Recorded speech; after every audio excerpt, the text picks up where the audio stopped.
Let's have a ball. Oke, sebelumnya perkenalkan nama saya Haura Azra Fauzia dan rekan-rekan saya. Nama saya Haikal Alwan. Nama saya Muhammad Syakib. Nama saya Salsa Sabila. Oke, sebelum kita mulai, kita ini dulu ya, pasang rekor. Masuk rekor. Ya. Nah, di sini kami ingin menjelaskan mengenai lembaga keuangan. Oke, jadi next. Nah, pokok bahasannya itu ada definisi lembaga keuangan, ada jenis-jenis lembaga keuangan, terus definisi, fungsi, jenis prinsip kegiatan usaha dan produk bank, dan yang terakhir ada jenis dan prinsip kegiatan usaha dan produk lembaga keuangan non-bank. Pokok bahasan yang pertama yang kita akan paparkan yaitu mengenai definisi lembaga keuangan. Jadi lembaga keuangan ini merupakan badan usaha dan institusi yang bergerak dengan cara menghimpun dana dari masyarakat dan menyalurkan dana tersebut dengan tujuan untuk mendapatkan keuntungan baik bunga maupun dengan keuntungan persentasenya gitu. Jenis-jenis lembaga keuangan sendiri itu ada dua, ada lembaga keuangan bank dan ada lembaga keuangan non-bank. Lembaga keuangan bank sendiri merupakan lembaga perantara keuangan yang didirikan dengan wewenang untuk menerima dan menghimpun bank, menghimpun uang, terus meminjamkan uang serta menerbitkan promes. Nah, promes itu apa sih? Promes itu kayak surat perjanjian yang bisa dibayarkan oleh si pembayar kepada yang orang yang dibayarkan gitu. Terus bank ini terbagi menjadi 3 jenis, ada bank sentral, terus ada bank umum, terus ada bank pemkreditan rakyat. Ada definisi bank. Dalam kehidupan sehari-hari, bank itu dikenal dengan lembaga keuangan yang utamanya menerima simpanan dana dari masyarakat, baik dalam bentuk tabungan, maupun giro. Tadi kan dari dilakukan kepada masyarakat yang membutuhkannya dalam bentuk pinjaman atau dalam kegiatan mereka dikenal dengan pembiayaan. Selanjutnya ada fungsi bank. Secara umum, fungsi bank ini sebagai menghimpun dana yang tadi sudah dijelasin, terus ada menyalurkan kredit dan memberikan pelayanan jasa.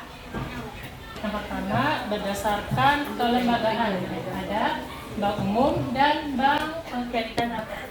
Bank ini sama-sama melaksanakan kegiatan usaha baik secara konvensional maupun prinsip-prinsip syariah. Yang membedakannya adalah bank umum memberikan layanan jasa dalam lintas pembayarannya, sedangkan pemkreditan rakyat tidak menyalurkan jasa dalam lintas pembayaran. Hal yang kedua adalah berdasarkan kepemilikannya. Bank Sentral sebagian besar dimiliki oleh pemerintahan Indonesia, sedangkan bank swasta nasional dimiliki oleh perusahaan swasta. Lalu ada bank pembangunan daerah yang dimiliki oleh pemerintahan daerah. Ada juga bank campuran yang sahamnya dimiliki oleh swasta nasional dan juga luar asing. Maksudnya bank asing yang 100% dimiliki oleh bank asing. Selanjutnya termasuk pembahasan prinsip kegiatan usaha bank. Jadi pasti kan kalian semua udah ngerti sama bank kan. Nah, di dunia ini tuh ada 2 jenis bank. Jadi setiap bank di dunia itu ada prinsipnya. Yang pertama ada bank konvensional. Kalian tahu semua kan? Nah, kalau bank konvensional itu bank yang dalam kegiatan usahanya berbasis pada prinsip bank mendapatkan keuntungan. Sementara kalau prinsip kedua itu ada namanya bank syariah.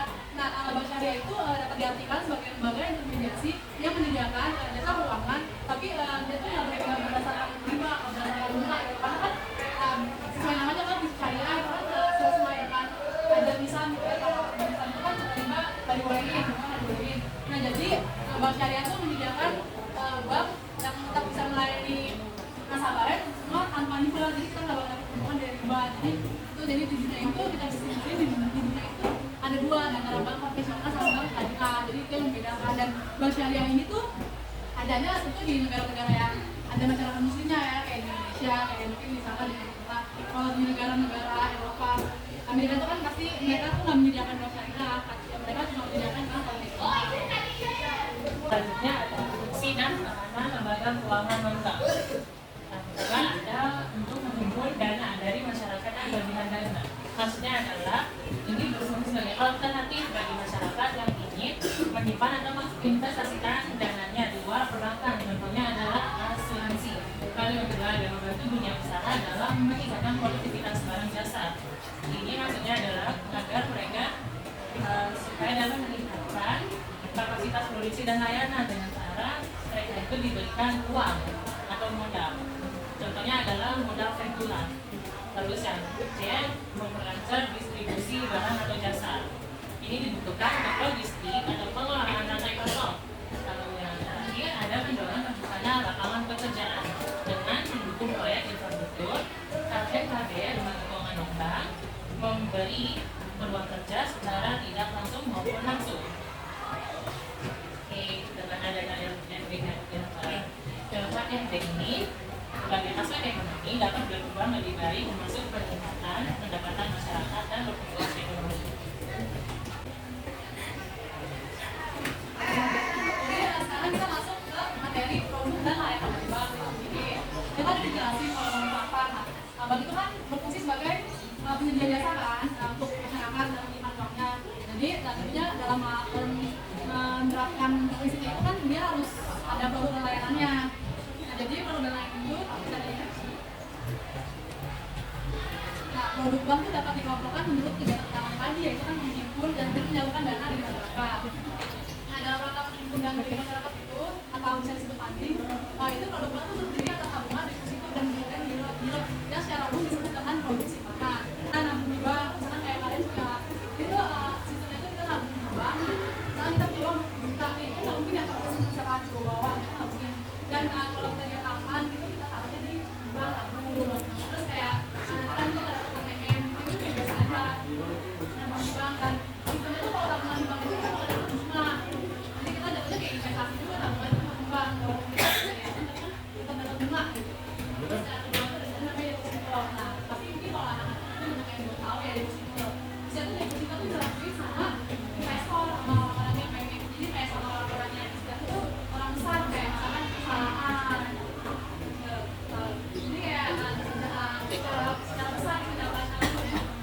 Itu besar yang nggak secara simpel. Kalau itu kan bisa kayak semua orang kan. Kalau kayak cuma misalkan cuma 20 itu kan bisa.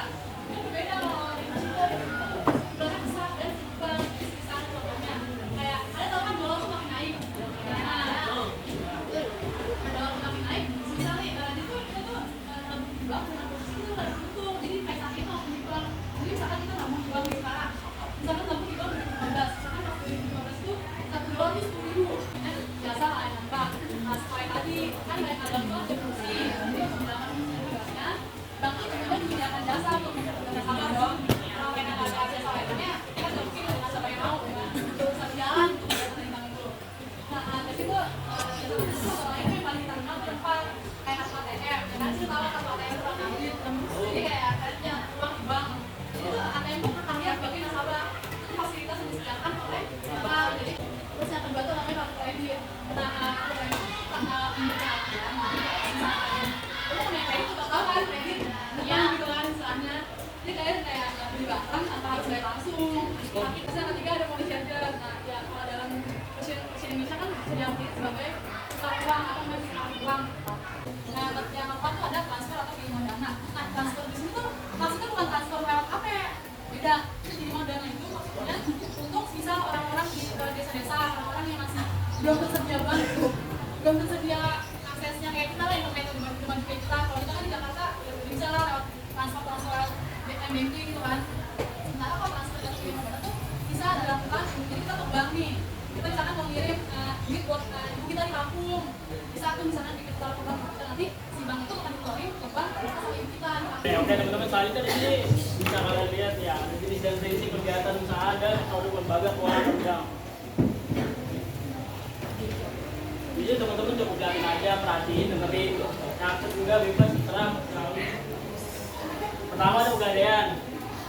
Pegadaian ini diartikan kegiatan menjaminkan barang-barang berharga pada pihak tertentu, guna memperoleh sejumlah uang dan barang yang dijaminkan akan ditebus sesuai dengan perjanjian antara nasabah dengan lembaga gadai. Apa sih itu tugas pokok pegadaian? Coba satu orang bisa baca.